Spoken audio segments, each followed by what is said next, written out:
Howdy. Hello. This is Kevin. I'm a professional animator and artist, and I was asked by the company Artisul to review their tablet, the d16 display tablet. They sent me an email, sent me a free tablet, and I sat down, opened it up, set it up, doodled with it, and here are my thoughts. Prepare yourself. The total package came with the tablet, came with a pen with replaceable nibs, and a nib replacer, of course, one of those little circly things. There was a cleaning cloth. There were 3 USBs. It came with a glove. It came with a little plastic attachment to hold the pen. It came with a stand, and it came with an artist glove and a little fabric pen holder. This was a neat little thing. I haven't used it, but I could see it being useful for like travel. The downside, as you will see, this was the waste. This was all the plastic that everything was covered in. Not a huge fan of that. That seems a little excessive. Something I'd like to note, the universal adapter was very cool. What you would have to do is the little prongs you can replace or to fit whatever outlet you need. So US to UK, you're good to plug it in. The setup for the tablet was a little interesting. Like I said, there were the 3 USB cords. There's HDMI and a USB-Y cable with AC power and a USB micro USB cable. So this is why it was a little weird. I mean, okay, I guess we can say first and foremost, you prop the stand up and you drop the tablet right on it. That part was easy. Plugging it in, you have the micro USB to USB is this funny looking thing attached to the Y USB cable, which attaches to the computer, which attaches to the adapter, right? And then you have a USB to HDMI, or the HDMI cord that attaches from the tablet to the computer. It was a little weird, but the instructions made it pretty clear. Overall, that wasn't too bad. It was just a little intimidating because I ain't seen quite a setup like this before on a tablet. I don't know. Maybe I'm just old. The big downside for this tablet it's not compatible with a monitor arm. And that's a deal breaker for me. I'm a tall man and I like to have my monitors at head height. So I had poor posture while I was doodling, though I guess I could have propped it up on something to bring it higher up. That's a thing for me. If it's not a big deal for you, then don't worry about it, right? Just know it won't attach to any monitor arm. The biggest hassle with setting up this tablet was the software. Obviously, I have to uninstall the Huion software that I already use and upload and install the driver for the Artisul, right? This took me about an hour and a half for a couple of reasons. One, the website wasn't entirely clear about which tablet driver to download. So I was downloading the Pro version of the drivers. I don't have the Pro d16. I just had the standard d16. And it took me a little while to figure that out. A little embarrassing, but I'm illiterate. So there you go. The other downside is the calibration wasn't as tight as I would like it to be. It was just press the 4 dots on each corner of the tablet. I like a little more wiggle room with it. I'm more of a 6 to 12 or 6 to 9 dot kind of guy, just for that extreme precision. Because I like to move around while I draw. I lean in different directions, and that kind of messes up with the parallax. Regardless, once I had the correct driver installed, it was fairly easy to set up, and there was a bunch of customization. That being pen pressure, I like to press really light, and this was satisfactory to me. I was able to press pretty light and still get marks on the screen. The buttons are customizable on the side of the tablet. I have it on the left side, but it is reversible. So if you're a lefty, you can just flip the tablet over and it'll work just fine. Something I really appreciate is the wheel on it is not a touchpad wheel. So that thing physically moves around when you spin it. And I think I prefer that. More often than not, on the touchpads, I accidentally set it off and things start happening on my screen that I didn't expect. And that freaks me out because I am like a wild animal and things that I don't understand scare me. But this being a tactile thing, it was harder to accidentally set off when I'm moving it around or like touching the screen with my grubby fingers. So that was all right. Buttons were very customizable. You can pretty much do whatever you wanted for them. I didn't play around with them too much, just enough to see what they could do. I don't really use the buttons on the side. I don't use the wheel all that much, but the option is there if you want it. One last note. Actually, no, not one last note. That was the setup. Setup is done. Let's get to drawing. So let's take a look at this thing.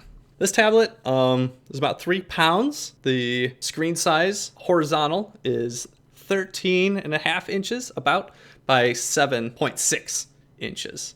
So it's a bit small, at least a little small for my liking. I like to draw really big and I did not have the option to do that. That said, it did not feel cramped. Overall, I was okay with it. I managed to get through an animation.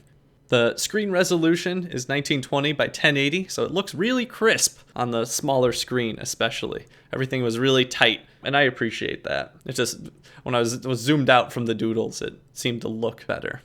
Pressure sensitivity is fairly impressive. Let me pull up those numbers real quick, just to make sure I get them right. It had 8,192 levels of pen pressure sensitivity. Pretty nice overall. Tablet screen itself is made of glass. The pen is lightweight and doesn't need a battery. Yeehaw!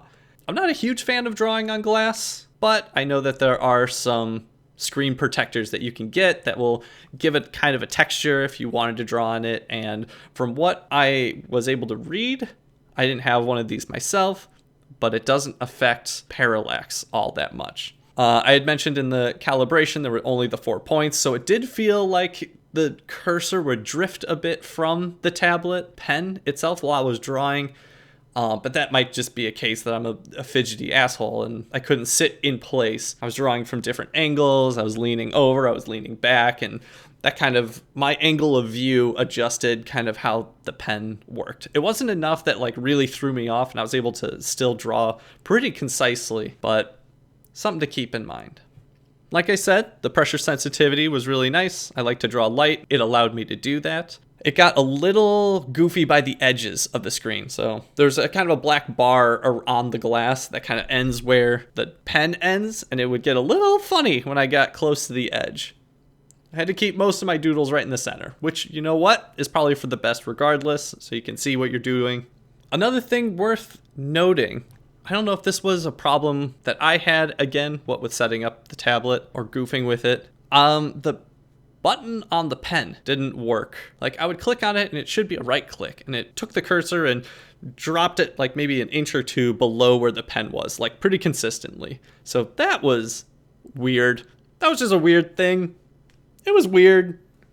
Again, it might be that I had trouble installing the driver, so maybe it had something to do with that. I didn't try contacting Artisul's customer support because I was doing this at like midnight, like an insane person. I just didn't use the button.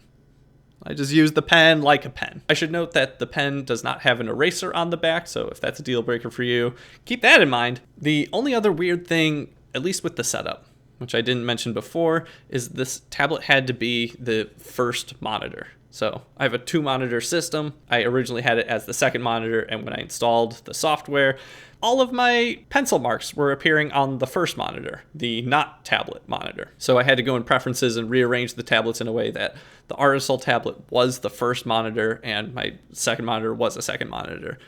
After that, it worked just fine. Another kind of funny, just goofy thing I found out, the Artisul tablet pen worked on the Huion. I don't know if there's anything to that. I thought it was just a little fun. Like, there was pressure sensitivity and shit like that. It was goofy. It was funny. I ended up taking a screen recording of me working on this animation. I did all of the roughs with the tablet, and I did a little bit of cleanup with the tablet. Not cleanup, but tie downs. I just wanted to make sure that I could get some precise lines and that everything moved in real time, which it did. And that was amazing. I really, really liked that. I didn't play around with the colors too much, but after looking at some pretty images on it, it was crisp. I don't know exactly. It was comparable to my LG monitor and my Huion. Like, I couldn't really tell the difference if there were any. It was pretty precise, pretty clean. And for that, I really liked it. Getting into final thoughts, my end of experience after doodling it for like 3 hours, trying to get this animation working, I've come down to giving it about a 6 out of 10. The negatives being, it's just a little too small for me. It had a little too much trouble with the precision, like I was talking about with that parallax and drawing, but it wasn't enough to be like a deal breaker of just don't get this tablet, right? Like for me, like I'm a senior level hand-drawn frame by frame animator, and it didn't suit the needs that I have for my job. That doesn't mean that you won't find use out of it. This would be a tremendous tablet for fine art students. Like, if you know that you're going into an artistic career, get it as a student. It's $300. It's really cheap in comparison to the Cintiqs and other tablets that are out on the market. And it's fairly portable. Like I said, it was about 3 pounds. It seems like something that you could attach pretty easily to a laptop and be able to work just about anywhere.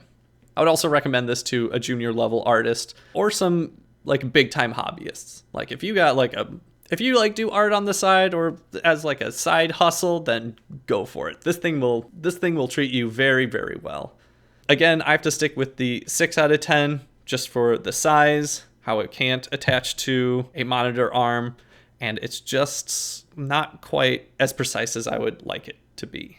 I think like final notes on it, it's a pretty dang good tablet. It'll get the job done, though it has just enough couple things wrong with it that just falls short of being professionally useful to me. And anyway, that's it. Thank you for visiting my cave. Thank you for listening to me talk about this tablet. I do hope that if anyone's in the market for a tablet, that this is helpful as a review. I'm pretty picky when it comes to this stuff, and while I probably wouldn't be super happy with this tablet, I'd be able to work with it. As for the tablet itself, I have no use for it, so I'll be donating it to an artist in need, whether that be a community that I would be able to give it away to someone or a school. It would do no use in my home, and I think this has a use somewhere. In any case, thank you again for listening, watching. Anyway, take care, everyone. Keep doodling.